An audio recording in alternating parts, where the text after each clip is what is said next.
Happy Sabbath. How are you all? I hope you all had a wonderful week. And I praise God for life, for His protection, and may He continue to bless us with love, joy, and peace. Now, tonight we're going to move on to chapter 18 of Exodus. But before we move on, I'd like to do a little recap. Last week, we concluded that there is a deeper meaning when Moses struck the rock at Horeb, when the water gushing out satisfying the people's thirst. And we said the rock actually represents Christ. Jesus was struck, and living water flowed out for all to receive. It gives life by quenching our spiritual longing. We also studied that at Rephidim, the people complain when they encounter problems. Well, what was their complaint? They said, "Is God the Lord there? Perhaps He's not." And we know that later on at Mount Sinai, even when God's presence was there for all to see, the people's doubt didn't stop. In fact, the doubting escalated from, "Is the Lord there or not?" to, "Do we want the Lord there?" This is a sobering reminder for us that all the doubting about God's presence can bring us to a slippery slope of actually refusing His presence. And we also observe that when the Amalek attacked Israel, Moses didn't deal with the problem alone. There was teamwork. The teamwork was not only Joshua and Hur's effort in supporting Moses physically, but also their persistent prayers. They lift up Moses' hands of pleading to God so that God's power would strengthen the Israelites as they fight their enemy. Tonight, we're going to study chapter 18, as I said, continuing the book of Exodus. This chapter is a transition between the Israelites' wilderness journey from Egypt to Sinai, which are the chapter 15 to 17, and to the people's preparation and introduction of the 10 Commandments and other laws of God at Mount Sinai. And that will be the next chapter all the way until chapter 40. Now let's read starting from verse 1. Now Jethro, the priest of Midian and father-in-law of Moses, heard of everything God had done for Moses and for his people Israel, and how the Lord had brought Israel out of Egypt. After Moses had sent away his wife Zipporah, his father-in-law Jethro received her and her 2 sons. One son was named Gershom, for Moses said, "I have become a foreigner in a foreign land." And the other was named Eliezer, for he said, "My father's God was my helper. He saved me from the sword of Pharaoh." Jethro, Moses' father-in-law, together with Moses' sons and wife, came to him in the wilderness, where he was camped near the mountain of God. Jethro had sent word to him, "I, your father-in-law Jethro, am coming to you with your wife and your 2 sons." The passage called Jethro, the priest of Midian. What Jethro believed is not written clearly in the Bible. Scholars deduce that he was a priest for God, Elohim, but they think Jethro did not really experience God's power and did not know what God can do until Moses told him about the Exodus. So who is Jethro anyway? Verse 1 said Jethro is from Midian. And if you look back in Genesis chapter 25, we discover Midian is a descendant of Abraham and Keturah. And Keturah is Abraham's wife after Sarah's death. You remember that? Therefore, Abraham is both Moses and Jethro's ancestor. Jethro was good to Moses from the very beginning when he was a fugitive from Pharaoh. and he gave his daughter Zipporah in marriage to Moses. So Moses was his son-in-law. We can see that Jethro had been a great support to Moses during a time when he was really alone and needy. In verses 2 to 4, Moses' family is reunited, and we hear an update on Zipporah and their 2 sons. Apparently, after Zipporah's heroic effort in saving Moses, if you don't remember this incident, look back in chapter 4 of Exodus. She has saved Moses, and because of the danger of the wilderness, Moses sent her back to Jethro. And now Jethro brought her and their 2 sons back to him. Well, one son's name is Gershom. He's named Gershom because Moses said, I have become an alien in a foreign land. He was remembering himself living in Midian as a foreigner for 80 years. And his second son's name is Eliezer, meaning, my father's God was my helper. He saved me from the sword of Pharaoh. Can you see that both names serve to briefly summarize Moses' personal experience? The names can be a paradigm for God's people as well. You see, we need to remember that we are aliens on this earth, and heaven is our promised land, and God is our helper.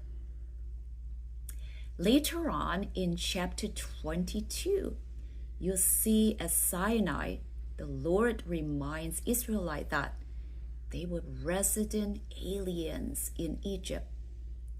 Well, why did God want them to remember their experience as foreigner in Egypt? God didn't want them to forget their harsh existence in Egypt, so that they would not repeat cruelty to those who are foreigners and resident alien in their midst. He instructed them to be kind to them. You can look at that in chapter 22 of Exodus, verse 21, and also Exodus chapter 23, verse 9, and also chapter 20, verse 2.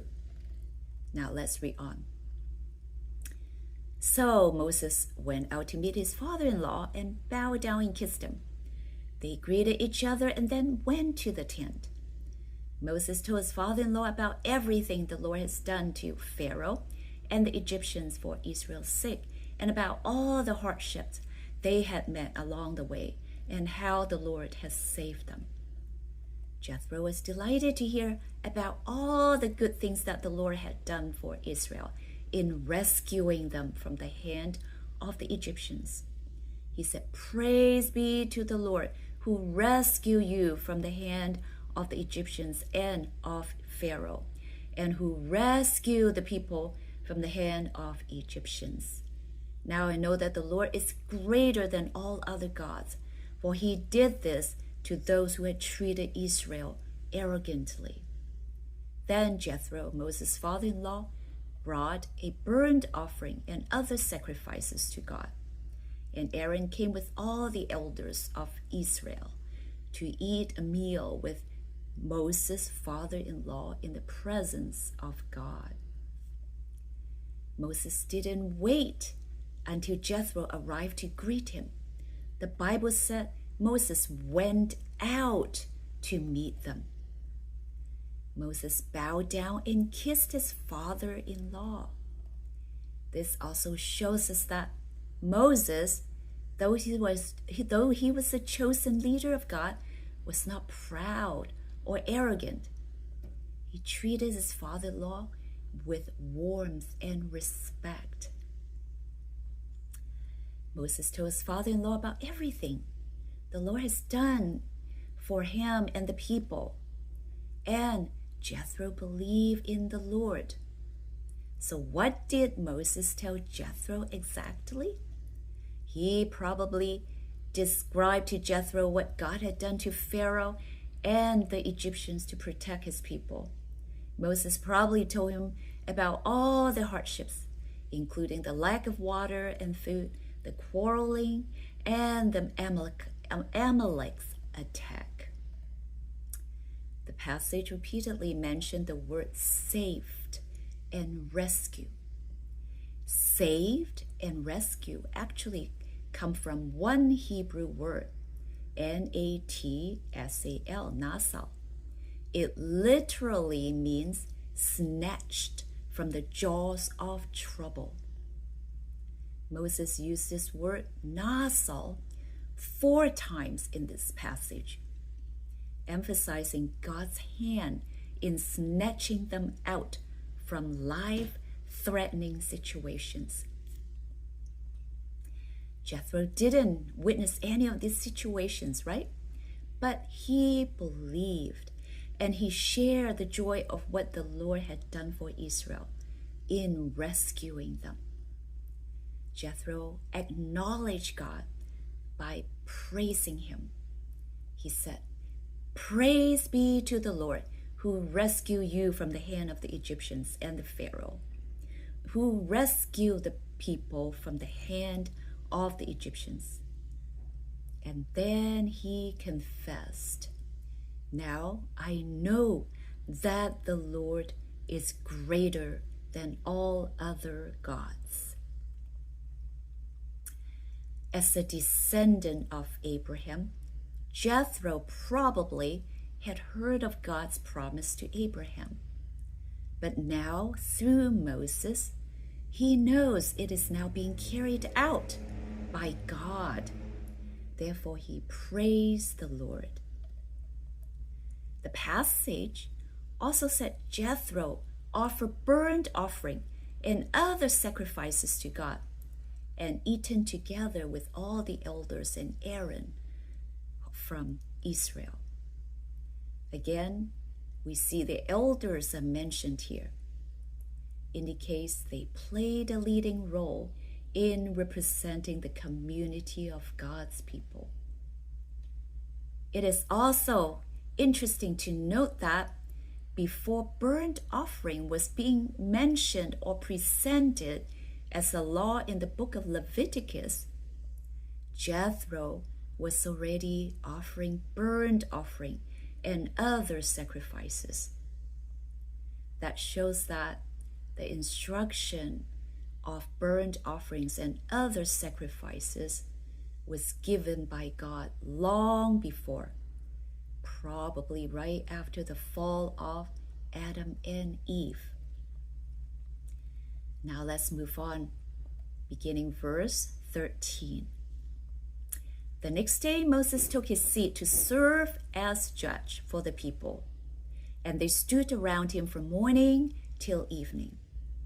When his father-in-law saw all that Moses was doing for the people, he said, "What is this you are doing for the people? Why do you alone sit as judge, while all these people are standing around you from morning till evening?" Moses answered him, "Because the people come to me to seek God's will. Whenever they have a dispute, it is brought to me, and I decide between the parties and inform them of God's decrees and instructions." Among such a large group of people, there naturally be disputes, right? And questions of interpretation to settle. Apparently, Moses was virtually the only recognized judge in the whole entire group of people. And the job of hearing each case occupied Moses from morning until evening. Jethro noticed this and asked Moses about it. Moses answered Jethro that because he knows God and his word, he was the only one who was able to fairly settle the people's disputes. We can see that Moses was carrying a huge burden. You know, there's an interesting contrast here. I don't know whether you observe it. The Israelites were ruled by an authoritarian system in Egypt. Whatever Pharaoh says, the people obey. You remember that? In essence, Pharaoh's words were the laws. But here in the wilderness, we observe although Moses was the people's leader, he did not make the laws. God in heaven made the laws, and Moses was only the intercessor. So we're beginning also to see a justice system being established here in chapter 18 of Exodus. One that is similar to our modern civilized world. Don't forget that this law and court system was established over 3,000 years ago. Amazing, isn't it? Now, verse 17. Moses' father-in-law replied, "What are you doing here is not good. You and these people who come to you will only wear yourselves out. The work is too heavy for you. You cannot handle it alone." Jethro is observing life in the wilderness, and he is watching what Moses was doing. So he tells his son-in-law that what he is doing is not good because it's going to wear him out. Well, we can see that too, right? How can one person alone be listening to all these grievances? And if you remember, the multitude exited Egypt to follow Moses in the wilderness was approximately 2 million people. You know, that's a massive burden on Moses. Moses probably assumed that no one else understands God's law, so he has to do it all alone by himself. He needed Jethro to explain that good law in a community must be accompanied by good legal system of administration. Let's read on.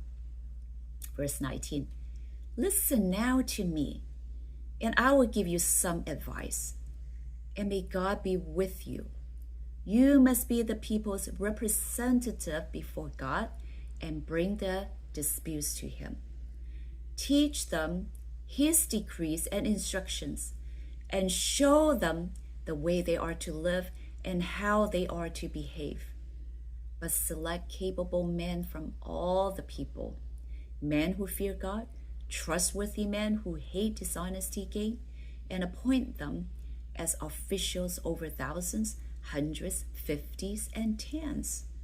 Have them serve as judges for the people at all times, but have them bring every difficult case to you.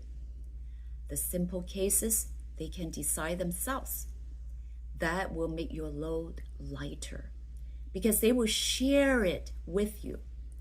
If you do this, and God so commands, you will be able to stand the strain, and all these people will go home satisfied."